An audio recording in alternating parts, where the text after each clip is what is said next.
Di sini saya akan menjelaskan tentang HTML karena di sini kita masuk ke mata kuliah desain web. Jadi desain web itu biasanya kalian langsung pegang HTML. Karena HTML itu yang membentuk website dengan protokol HTTP ya. Jadi saya jelaskan dulu apa itu website. Website itu biasanya yang kalian pakai sehari-hari tanpa sadar. Kalian bangun tidur, kalian membuka website. Kalian mau tidur, kalian membuka website. Kalian belajar, kalian juga membuka website. Jadi website itu lebih dari hanya dokumen ya. Dia itu sebuah dokumen yang saling terhubung satu sama lain. Nah, jadi website itu sangat interaktif ya di zaman sekarang, berbeda dengan zaman dulu. Zaman dulu itu website biasanya statis, hanya tampilan saja. Sekarang sudah berubah-ubah seperti yang kalian pakai, contohnya Instagram, Facebook, dan sebagainya. Nah, ibaratnya itu website itu adalah sebuah buku yang tersimpan di perpustakaan. Nah, perpustakaan itu dinamakan dengan internet.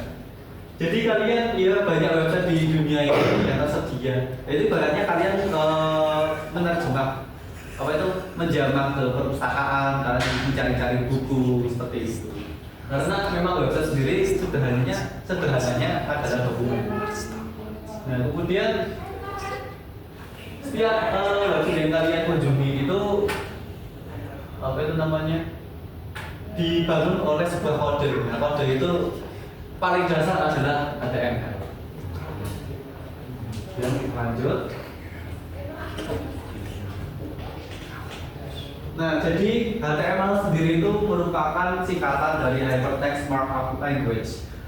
Hypertext Markup Language itu bukan bahasa pemrograman ya. Itu adalah bahasa markup. Jadi dia membentuk sebuah struktur atau kerangka. Kemudian di sini HTML itu dia mendefinisikan strukturnya seperti gambar ya, dia formatnya gambar, dia heading ya formatnya heading, dia bold ya formatnya strong atau italic atau apa sebagainya. Container ya dia sebagai container, bukan bahasa pemrograman ya. Nah, jadi HTML itu dituliskannya dengan teks namanya. Tag itu dibuka dengan panah lalu ditutup juga dengan panah. Biasanya tag itu ada dua kali ya, pernah buat buka, kemudian isinya, terus ditutup biasanya setelah panah ini ada garis miringnya. Jadi contohnya ada satu itu heading, kemudian ada sampai untuk paragraf.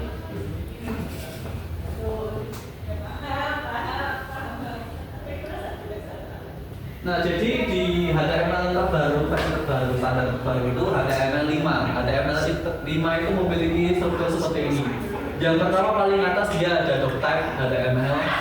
Itu mendefinisikan bahwa itu HTML 5 ya. Kemudian yang kedua ada buka HTML. Kemudian di dalam tag HTML itu ada lagi tag head dan text body. Tag head itu biasanya berisi informasi dari website itu, tapi tidak terpisah. Seperti contohnya itu judul dari website kalian, atau CSS kalian yang kalian import dan sebagainya.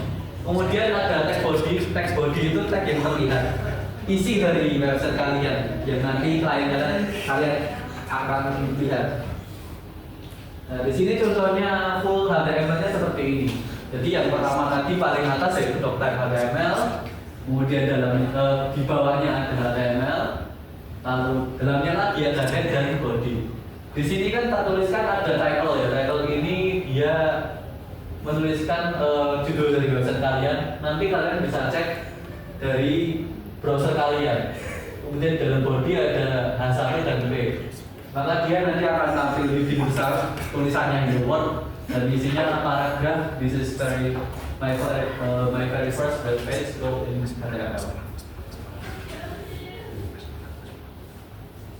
Jadi ketika kalian menulis itu selamat, kalian sudah menuliskan sebuah website. Nah, oke, jadi akan saya contohkan langsung tentang penulisan dari HTML.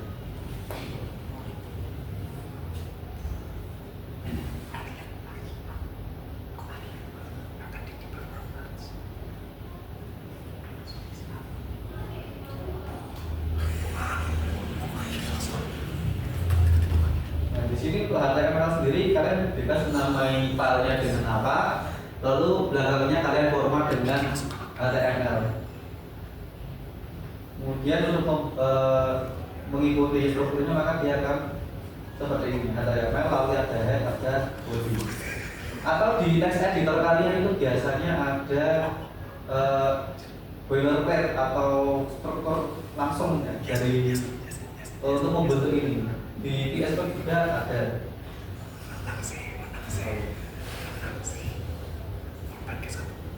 Buat kode. Nah di sini langsung ada HTML5, kalian diberikan struktur langsung. Itu namanya snippet. Nanti saya akan pakai editor yang lain. Di sini tadi kan ada title, ada di dalam head, lalu ada body juga. Kita coba ganti panelnya dengan hello world. Lalu kita coba buka panelnya. Dan kalian. Nah maka di sini kalau kalian lihat ada title-nya hello world di website kalian. Lalu kalau kita coba tambah isinya, tadi di sini juga hello world di heading-nya. Lalu kalian buat tag paragraf dengan diisi bebas. Kemudian ketika kalian refresh, maka dia akan langsung tampil. Ada judulnya dan ada paragrafnya. Jadi ibaratnya ketika kalian nulis di Microsoft Word ya, di Microsoft Word itu kalian kan pasti ada format-formatnya seperti title atau heading 1, 2, 3, atau ada paragraf, ada lain-lain. Nah di situ di HTML bekerja dengan sama, dengan cara yang sama. Di sini juga ada hitungannya, tidak cuma 1, ada 2,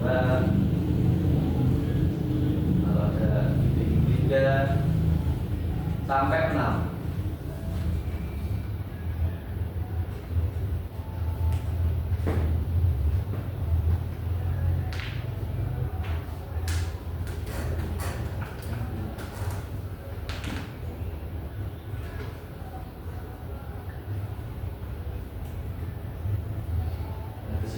Sudah saya beri semua headingnya, maka dia akan menyesuaikan dengan formatnya.